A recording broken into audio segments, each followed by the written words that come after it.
Ça fait des heures que j'attends. J'ai répété 1000 fois ce mouvement, en vain.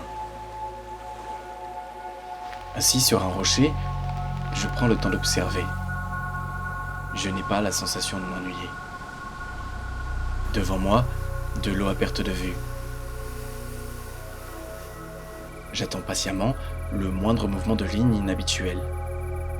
Je suis fasciné par l'immensité de l'océan, ces formes de vie qui sont à la fois si lointaines et si proches de la mienne.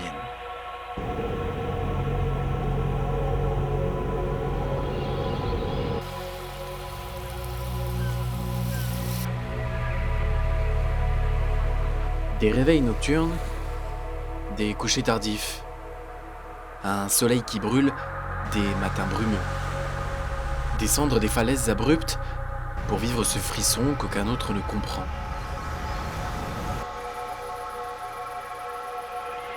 Oui, la pêche est un sport, mais c'est plus que ça. C'est un art, une forme de connexion entre le pêcheur et son environnement, comme un soliste de jazz qui ressent la musique dans ses tripes.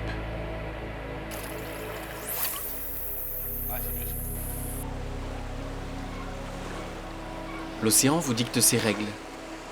On ne cherche pas à gagner, mais à les comprendre. Celui qui sait écouter, celui qui prend le temps d'observer, finit par saisir un peu de son langage.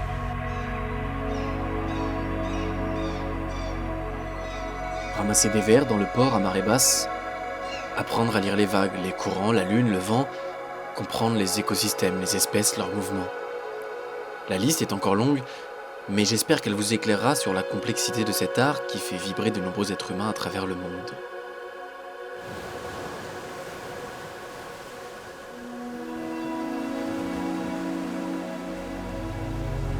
Il est difficile d'expliquer avec des mots ce que l'on ressent avec le cœur. Les sens qu'une passion éveille, sentir que l'on vit l'instant présent sans penser à demain.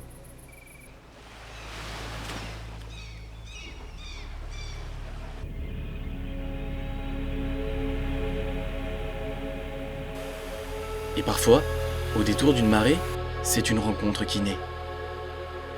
Il était midi, un jour d'août, quand nous l'avons rencontré, une bouteille de cidre à la main, nous avons échangé. Assis autour d'une table, les anecdotes s'enchaînent, chacun partage ses histoires, des liens finissent par se nouer. Une passion commune qui réunit 3 âmes, et voilà 3 hommes qui se sont bien trouvés. Sûrement n'ont-ils pas la même vision du monde sur certains sujets. Probablement n'ont-ils pas la même façon de pêcher. Mais qu'importe. L'amour pour cet art l'emporte. 15h ce vendredi, nous serons devant ta porte.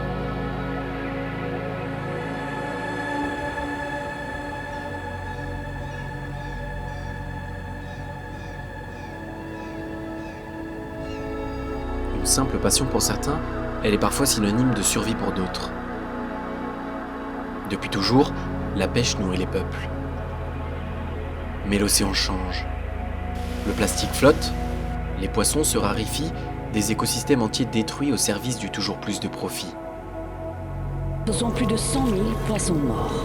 Une hécatombe de merlan bleu. Le bateau qui vient de les larguer s'appelle le Marguiris, un super chalutier.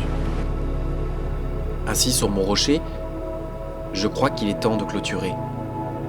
En écrivant ces derniers mots, je me demande que faire. Je suis tiraillé entre la crainte et l'admiration, fasciné par sa puissance, conscient de sa fragilité. N'oublions jamais qu'en lui réside toute l'origine de la vie, le souffle que nous respirons est la source de tout ce qui nous nourrit.